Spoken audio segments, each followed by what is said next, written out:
നാഥറാം ഗോഡ്സെ അദ്ദേഹത്തിന്റെ സ്റ്റേറ്റ്മെന്റിൽ എന്തുകൊണ്ട് താൻ ഗാന്ധിജിയെ കൊന്നതിന് 150-ലേറെ കാരണങ്ങൾ വെക്കുന്നുണ്ട്. അതിൽ പ്രധാനപ്പെട്ട ഒരു ഏതാനും കാരണങ്ങൾ മാത്രം നോക്കാം.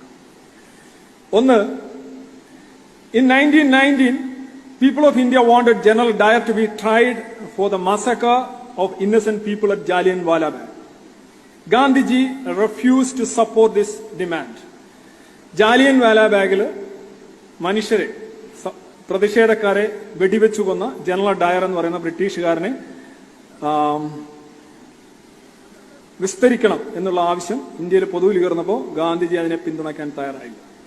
ഈ ഒരു കാരണം കൊണ്ടാണ് ഞാൻ ഈ 3 വെടിയുണ്ടകൾ ഗാന്ധിജിക്ക് സമ്മാനിച്ചത് എന്ന് പറയുന്നത്.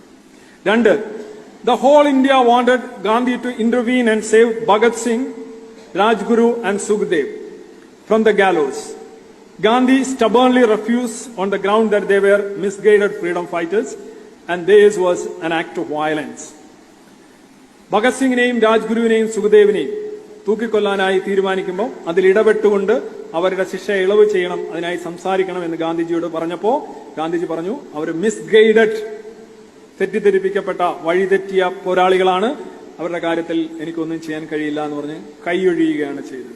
അത് ഗാന്ധിജിക്ക് അന്ന് ലാഹോറിലൊക്കെ കോൺഗ്രസ് സ്റ്റേഷനിൽ ചെന്നിറങ്ങുമ്പോൾ കറുത്ത ബൊക്കകളുമായിട്ടാണ് ഗാന്ധിജി ആളുകൾ ചെയ്തത്. കറുത്ത ഗാർലൻഡ് ഇട്ട് കൊടുത്തിട്ടുണ്ട്.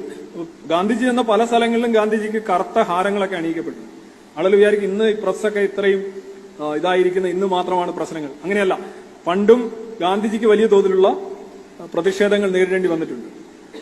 ഇനി മറ്റൊന്നുള്ളതാണ്, on 6th May 1946 public forum Gandhi asked Hindus to sacrifice and not fight the members of Muslim League. In Kerala, Muslim League members killed around 1,500 Hindus and converted 2,000 to Islam. Instead of protesting, Gandhi expressed it was a brave act of Allah's followers.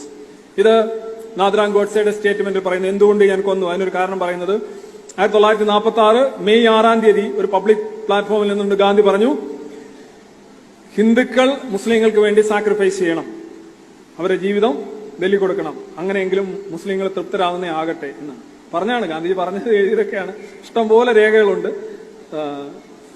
അതുപോലെ തന്നെ കേരളത്തില് മാപ്പിള ലഹള നടക്കുന്ന സമയത്ത് RSSന്റെ തന്നെ ഒരു formation അടിസ്ഥാന കാരണമായത് 1921 മാപ്പിള ലഹള എന്നറിയപ്പെടുന്ന മലബാർ കലാപങ്ങളാണ് എന്നാണ് പറയപ്പെടുന്നത്. അപ്പൊ അന്ന് അദ്ദേഹം പറഞ്ഞൊരു കാര്യം, ഈ പ്രശ്നം സർക്കാരിന്റെ ആണെന്നാണ് ഗാന്ധിയുടെ വാദം. ഗാന്ധി എഴുതിക്കൊണ്ടിരുന്നത് പ്രശ്നം സർക്കാരിന്റെ ആണ്. ഈ ഖിലാഫത്ത് അനുഭവിച്ചു കൊടുത്തിരുന്നെങ്കിൽ, അല്ലെ ഖിലാഫത്ത് സമരത്തിൽ മുസ്ലിങ്ങളെ കൂടെ നിന്നിരുന്നെങ്കിൽ മുസ്ലിങ്ങൾ ഇങ്ങനെ വയലന്റ് ആകില്ലായിരുന്നു. അതുപോലെ ഹിന്ദുക്കൾ കുറച്ചുകൂടെ സഹാനുഭൂതി മുസ്ലിങ്ങളോട് കാണിച്ചിരുന്നെങ്കിൽ അവർ വയലന്റ് ആകില്ലായിരുന്നു.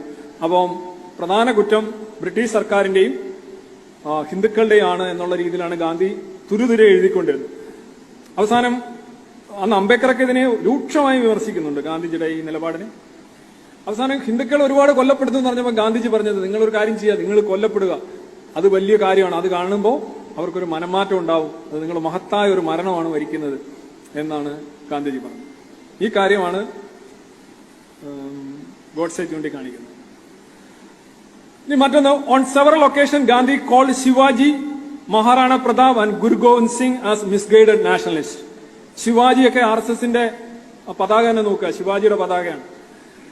ശിവാജിയൊക്കെ മിസ്ഗൈഡഡ് നാഷണലിസ്റ്റാണ്, ശരിയായ നാഷണലിസ്റ്റ് അല്ല എന്നാണ് ഗാന്ധിജി പറഞ്ഞിട്ടുള്ളത്. അതുപോലെ തന്നെ റാണ പ്രതാപ്, അതുപോലെ ഗുരു ഗോവിന്ദ് സിംഗ്, ഇതാണ് ഒരു കാരണമായിട്ട് അദ്ദേഹം ഉന്നയിക്കുന്നത്.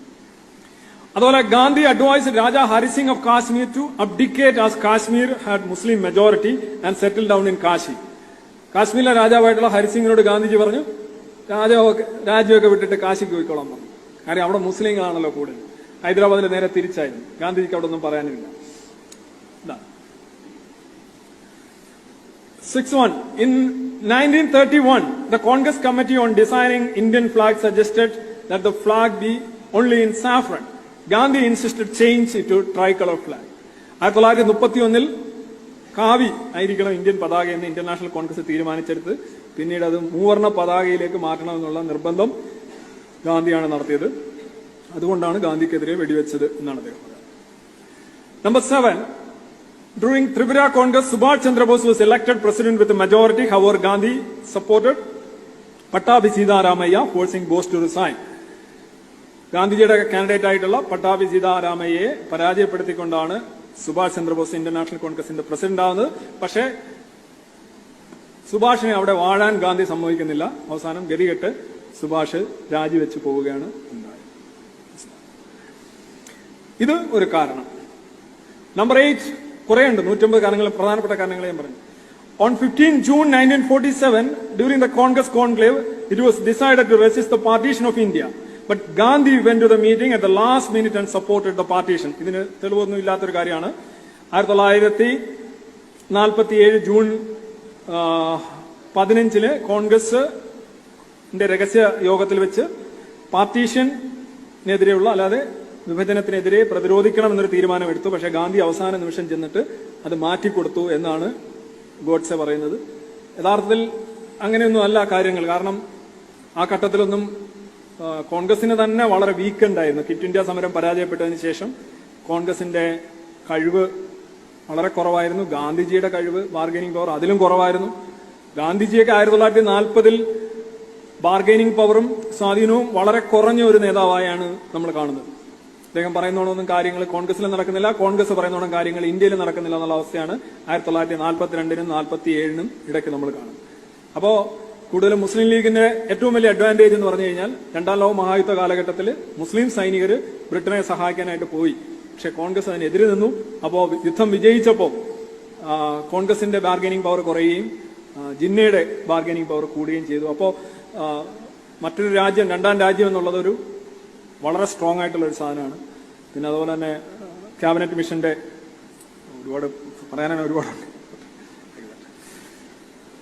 ഓക്കെ, നമ്പർ 9, ഇന്ത്യയുടെ ആദ്യത്തെ പ്രധാനമന്ത്രി ആകേണ്ടിയിരുന്നത് സർദാർ പട്ടേൽ ആയിരുന്നു. മിക്കവാറും എല്ലാ കോൺഗ്രസ് കമ്മിറ്റികളും 13ഓളം കോൺഗ്രസ് കമ്മിറ്റികൾ പട്ടേലിനെയാണ് പിന്തുണച്ചത്. ഒരു കോൺഗ്രസ് കമ്മിറ്റി പോലും യഥാർത്ഥത്തിൽ നെഹ്റുവിനെ പിന്തുണച്ചില്ല. പിന്നീട് ദേശീയ കമ്മിറ്റിയിലാണ് നെഹ്റുവിനൊരു ഭൂരിപക്ഷം ഉണ്ടാക്കുന്നത്. അത് പട്ടേൽ മത്സരത്തിൽ നിന്ന് പിന്മാറുന്നതുകൊണ്ടാണ്. പട്ടേലിനെ മത്സരത്തിൽ നിന്ന് പിന്മാറ്റിയത് ഗാന്ധി വിളിച്ച് സംസാരിക്കുന്നതുകൊണ്ടാണ്. ഗാന്ധി വിളിച്ച് പറയുന്നുണ്ട്, മാറാൻ പറയുന്നു. എന്നിട്ട് കൂടെ നിൽക്കൂ, മാറി നിൽക്കൂ, കൂടെ നിൽക്കൂ എന്നാണ് പറയുന്നത്. അതായത് മത്സരത്തിൽ നിന്ന് മാറി നിൽക്കൂ, നെഹ്റുവിന്റെ കൂടെ നിൽക്കൂ എന്ന് പറയുന്നു. അത് ശിരസ വഹിച്ചുകൊണ്ട് പട്ടേൽ പാർട്ടിയിൽ വലിയ മൃഗീയ ഭൂരിപക്ഷം ഉണ്ടായിട്ട് ഇന്ത്യൻ പ്രധാനമന്ത്രി ആകുന്നില്ല. പട്ടേലിനെ കുറിച്ച് അന്നും ഇന്നും RSSന് ഒരുപാട് ഹോപ്പുണ്ട്. കാരണം ഒരു ട്രഡീഷണൽ ആയിട്ടുള്ള ഒരു മനുഷ്യനാണ്. നെഹ്റുവിന്റെ കണക്ക് ഒരു ഇംഗ്ലീഷ് എഡ്യൂക്കേഷൻ, ഇംഗ്ലീഷ് കസ്റ്റംസ്, രണ്ടുപേരും ഇംഗ്ലണ്ടിൽ പോയി പഠിച്ചതാണ്, അത് വേറെ കാര്യം. പക്ഷെ മനസ്സുകൊണ്ട് ഇന്ത്യക്കാരൻ ആയിട്ട്, ഇന്ത്യക്കാരൻ എന്ന് പറയുമ്പോൾ നമുക്കറിയാമല്ലോ, ഗാന്ധിയൊക്കെ ഉദ്ദേശിക്കുന്നത് ഇന്ത്യയാണ് ഉദ്ദേശിക്കുന്നത്, അല്ലാതെ. അപ്പൊ അതുകൊണ്ട് അവർക്കൊരു പ്രതീക്ഷയുണ്ടായിരുന്നു. RSSനെ പ്രകീർത്തിച്ച് ഒരു ഘട്ടത്തിൽ പട്ടേൽ സംസാരിച്ചിരുന്നു. അപ്പൊ പട്ടേൽ പ്രധാനമന്ത്രി ആകാതെ പോയത് വലിയൊരു നഷ്ടമായിട്ടാണ് അവർ കാണുന്നത്. അതുകൊണ്ടാണ് കൊന്നത് എന്ന് പറയുന്നുണ്ട്. Number 10, Nehru government had decided to reconstruct Somnath mandir at its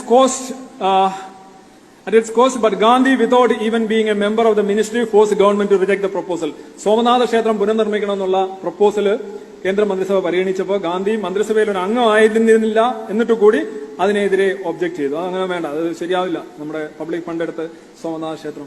അതേസമയം at the same time, on 13 January 1948, he went on fast to allow Muslims to repair the mosque in Delhi at government cost.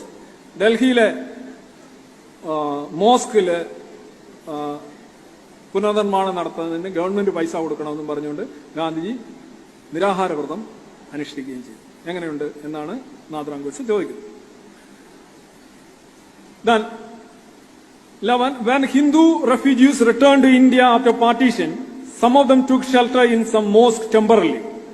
When Muslims objected, Gandhi forced all such Hindus, children, ladies and old, to leave the mosque and live on streets.